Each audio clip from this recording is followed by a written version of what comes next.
Everyone, आज है 2 मार्च 2024 और मैं आई हूँ स्प्रिंग फेस्ट में। जैसे कि हमारा पंचकूला इवेंट्स का शहर है, बहुत ही खूबसूरती से सजाया गया है और सभी स्कूलों के बच्चे भी यहाँ पर आए हुए हैं। मैं अभी आपको अंदर जाकर दिखाऊंगी। बहुत ही खूबसूरत तिरंगे के रूप में ये जो मटकियाँ लगाई हैं बहुत ही खूबसूरती को बढ़ा रही हैं। एक बार तो कहूँगी कि मौसम सुहावना है, लेकिन अगर ये बारिश आ गई तो मौसम डरावना भी हो जाएगा। देखिए कितनी सुंदर रंगोली के साथ यहाँ पर 36वां स्प्रिंग फेस्ट है ये। मतलब जितने सालों से इस शहर में मैं रहती हूँ तब से मैं इस स्प्रिंग फेस्ट को एंजॉय कर रही हूँ और बहुत ही खूबसूरती से फूलों के साथ 36 स्प्रिंग फेस्ट यहाँ पर लिखा गया है। फूलों से आप देखिए, अगर इस खूबसूरती को निहारा जाए तो ये बेहद ही खूबसूरत है।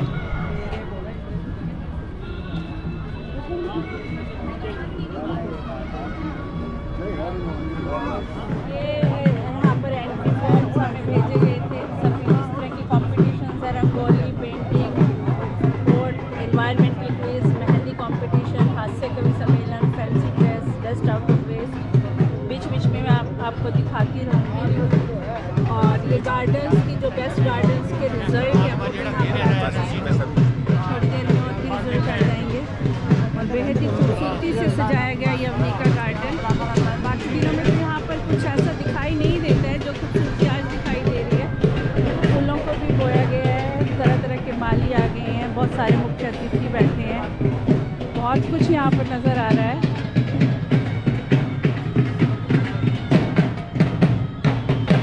लोक नृत्य, लोक कलाकार यहाँ पर दिखाए गए। ज्ञानचंद गुप्ता जी का स्लम फ्री पंचकूला बनाने का, stray dog free Panchkula, cattle free Panchkula. तो हमारे पंचकूला के जो 7 सरोकार हैं उनको विशेष महत्व दिया गया है यहाँ पर। और बच्चे रंगोली बना रहे हैं, रंगोली दिखाऊंगी मैं आपको। परिणाम अभी घोषित नहीं हुए हैं। देखो कितना सुंदर लव यू होम के साथ।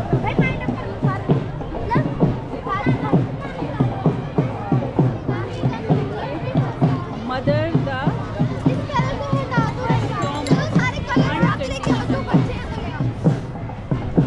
कुछ रंगोली हवा की वजह से खराब हो चुकी हैं, कुछ बेहद खूबसूरत है। और ये टीचर्स भी सारा की बात। ओहो,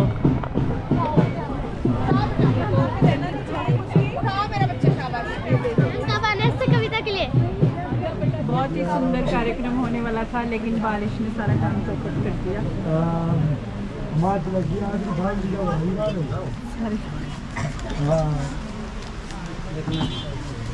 इस तरह से हास्य कवि सम्मेलन इंद्रधनुष ऑडिटोरियम में शिफ्ट कर दिया।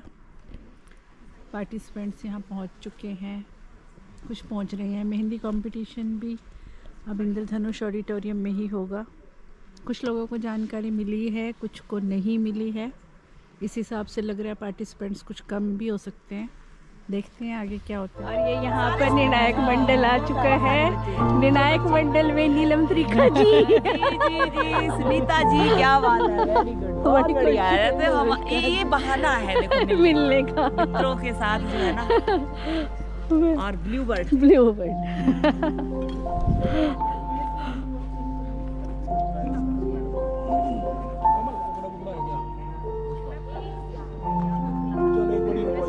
और अब कवि सम्मेलन शुरू होने वाला है। यहाँ पर हमारे सारे पार्टिसिपेंट्स एक नज़र में दिखाती हूँ आपको। बड़े से हाय एवरीवन।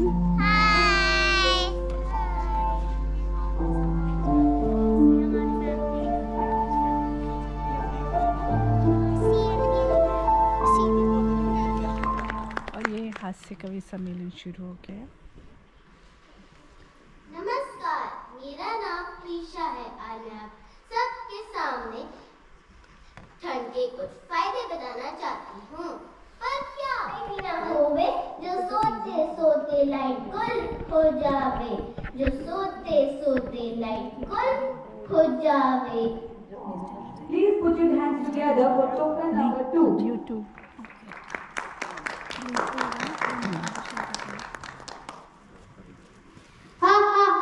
हंसे रस की दुनिया के सभी दोस्तों को मेरा आदि सैनिक का नमस्कार। कविता सुने ठहाके लगाइए, आजकल की लड़कियां भी गजब ढा रही, आजकल की लड़कियां भी गजब ढा रही। कोचिंग के बहाने एक्टिवा चला रही, कोचिंग के बहाने एक्टिवा चला रही। आजकल की लड़कियां भी गजब ढा रही। 10 पास होगी 100 मोबाइल मंगा रही, 10 पास होगी 100 मोबाइल मंगा रही। और देखो सेल्फी में ऐसे ऐसे मुंह बना रही, और देखो सेल्फी में बना रहे ऐसे ऐसे मुंह। आजकल की लड़कियां भी गजब खा रही, मम्मी के बने व्यंजन तक नहीं खा रही, मम्मी तक के बने व्यंजन तक नहीं खा रही। चाउमीन पिज्जा गोलगप्पा उड़ा रही, चाउमीन पिज्जा गोलगप्पा उड़ा रही। आजकल की लड़कियां भी गजब खा रही, आजकल की लड़कियां भी गजब खा रही।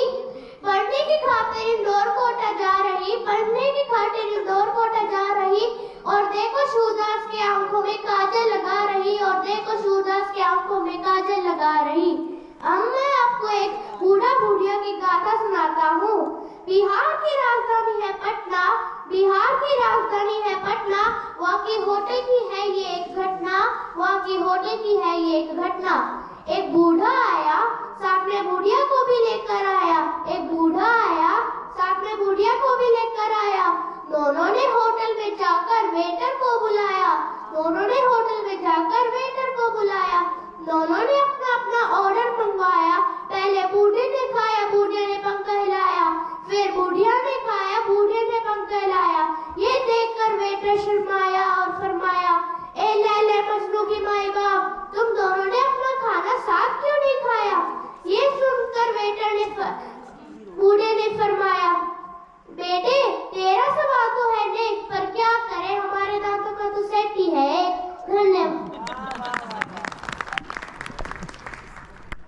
नमस्कार, मेरा नाम अदायरा बग्गा है। आजकल के बच्चे पढ़ाई को लेकर काफी दबाव में हैं। उन्हीं की मनस्थिति दर्शाने के लिए आज मैं आप सबके सामने एक हास्य कविता प्रस्तुत करने जा रही हूँ। ध्यान से सुनिएगा। आजकल के बच्चे गजब ढा रहे हैं, पता नहीं क्यों परीक्षा में इतने नंबर ला रहे हैं।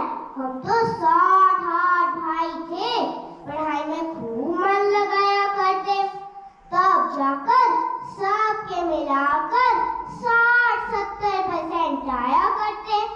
हौसले इतने बुलंद कभी उदास नहीं हुए। एक साल में 2 भाई से ज्यादा कभी पास ही नहीं हुए। एक मित्र ने पूछा, तुम कहाँ रहते हो? ये देखो मेरा कंक्रीट का जंगल, बड़ी शान से कहता हूँ। मुन्ने के नंबर तो माए पति श्रीमती पर चल रहा है। दिन भर मोबाइल लेकर तुम टेंट जाती हो, हाथ नहीं आता तुमको, क्या मुन्ने को सिखलाती हो? यह सुनकर पति ने सारा घर से पर उठा लिया। पति देव को लगा जैसे सोची शेरनी को जगा दिया। अपने कामों का लेखा जोखा तुमको बतलाती हूँ, आओ तुमको अच्छे से मैं क सिखलाती हूँ। सबसे पहले क से अपने कान खोल कर सुन लो जी। ख से खाना बनता घर में मेरे इन 2 हाथों से ही। ग से गाय सीखी मैं हूँ, तुमको कुछ नहीं कहती हूँ। घर से घर के कामों में मैं दिन भर पिसती रहती हूँ। पति देव घुर्रा कर बोले, च से तुम चुपचाप रहो, छ से ज्यादा छमको मत, मैं कहता हूँ खामोश हो। ज से जब भी चाय बनानी वो कहता हूँ लड़ती हो। गाय के जैसे सिंग दिखाकर मुझसे रोज झगड़ती हो। पत्नी चुप रहती कैसे बोली, ट से डराओ मत, ठ से ठीक कर दूंगी तुमको, ड से मुझे डराओ मत। पतिदेव बोले, सदा ऑफिस में ढ से ढेरों काम करूं, जब भी मैं घर आऊं